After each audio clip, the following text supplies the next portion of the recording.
everyone. I'm so happy to be back with you regarding some more about numbers, times, trends, and I want to help you understand some of this stuff we're experiencing in our day-to-day lives here in America. And it is really spreading around the world, but we have a unique capital system here and capitalism, but it's really the times of the numbers. And we spoke on a previous video about the 50-year cycle.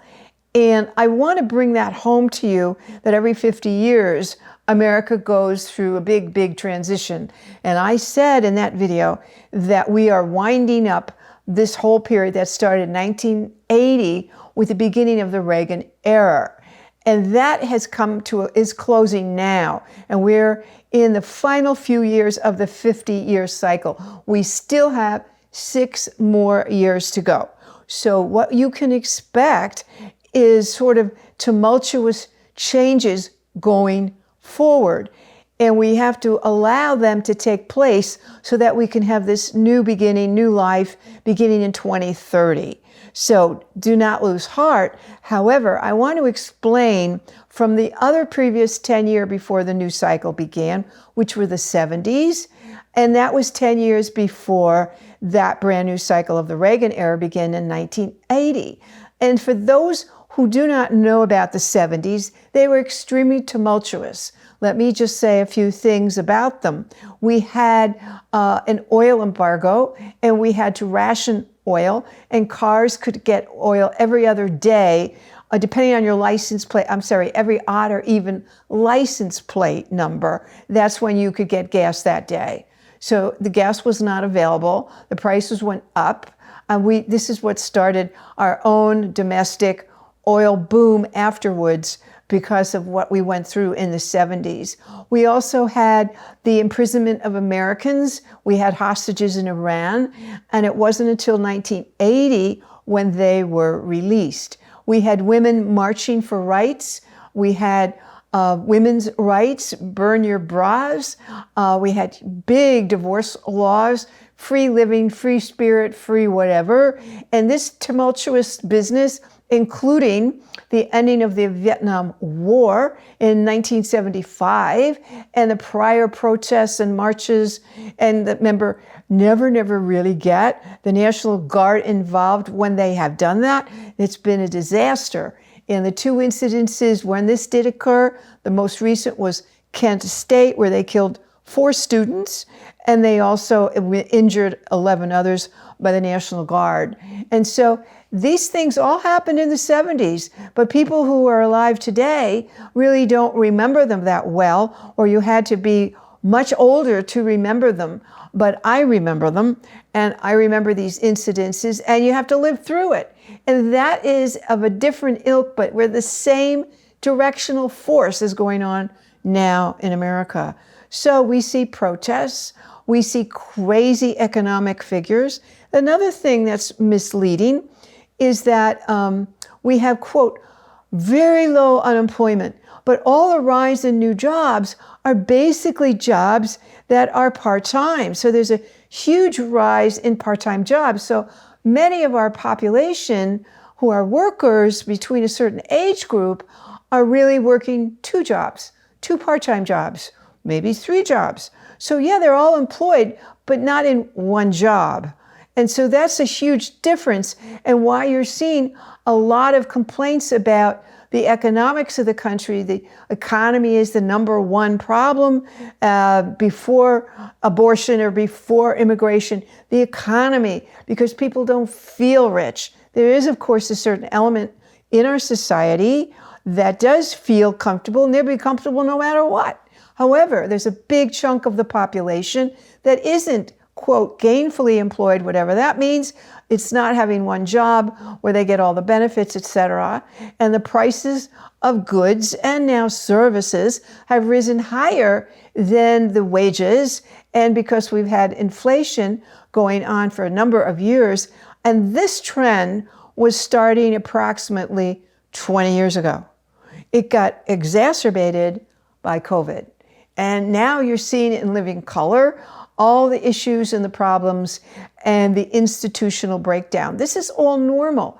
This is really part of this 10-year cycle that occurs before the next brand new 50-year cycle, which will change everything, and we will be going in a different direction. So what you're seeing are institutional breakdowns of the courts, the politicians as performers.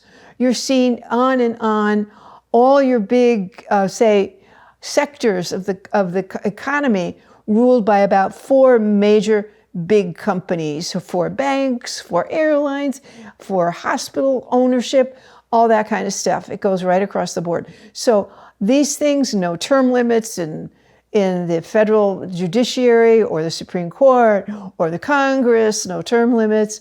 All these things, these institutions are going to be changing once we go through 2030 and on. A lot of stuff is going to happen that has to bring us to a head. And so do not despair, but be very smart now. It's very hard on a lot of people right now. And I don't care who is in office right now. It can make a difference, but these things are in motion irregardless. And there will still be turmoil, as I've said, no matter who wins. But we have 2 wars going on. We have done many wars since 1980. And we are trying very hard to physically not get involved. We send our weapons, etc. We send our intelligence. However, the key is not to put our feet on the ground ourselves. However, there's much we don't know. There's much that is not to be known. However, you just take a look at the 10 years. So what can you do to help yourself through 2025, 26, 27, 28, which is really where you'll see the worm start to turn, will be 2028. Whoever is in that election is extremely important. You will not see 2 old men again.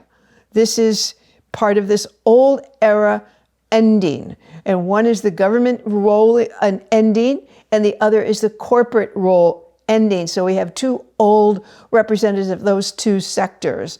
The 28 election, which occur, will change everything about the face of the country. And who's ever elected out of that will have to be able to work with a new way of doing business, etc., for the United States, because they will come in office 2029, and they will have to wrestle with the big changes of 2030. So that's exciting. But when you're living in this, it isn't fun at all. So whatever you can do, go back to practicality. Be as frugal as you can be, okay? Take advantage of any kind of program you can take advantage of, what have you. Ask more questions. Don't just take it all and face value. So be more proactive in your own life to get what you say you want and do what it takes legally to do that. Stay away from the illegal. This is not a fun period. You can appreciate beauty, particularly in nature. So try to go in nature. It's free as much as possible.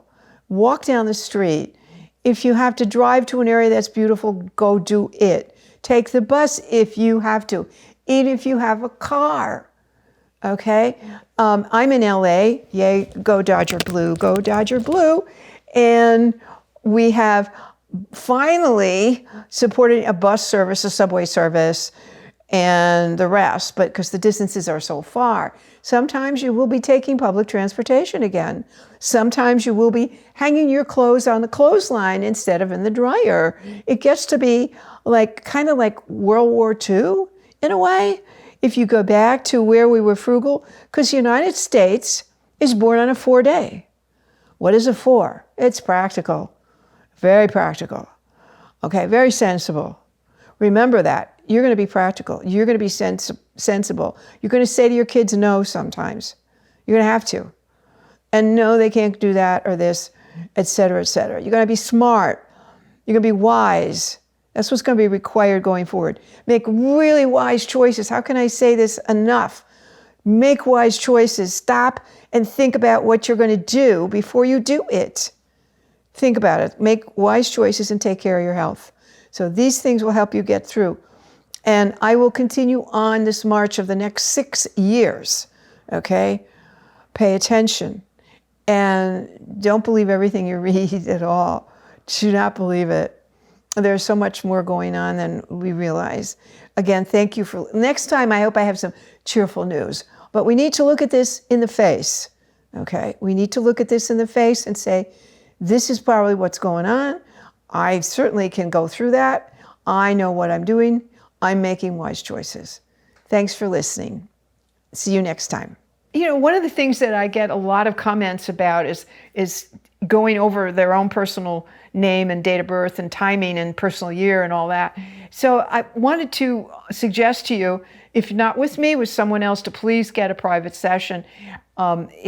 There's all types of sessions to get, and it will really help you. Never ever go into apartment or new house to make a move without talking to me or knowing how this place, the number on this house or apartment, relates to your own personal chart. You do not want to move into a place that will activate existing karma in your chart. It's very important. So please get back with me, because some of the comments I get could be really clarified with just a private session.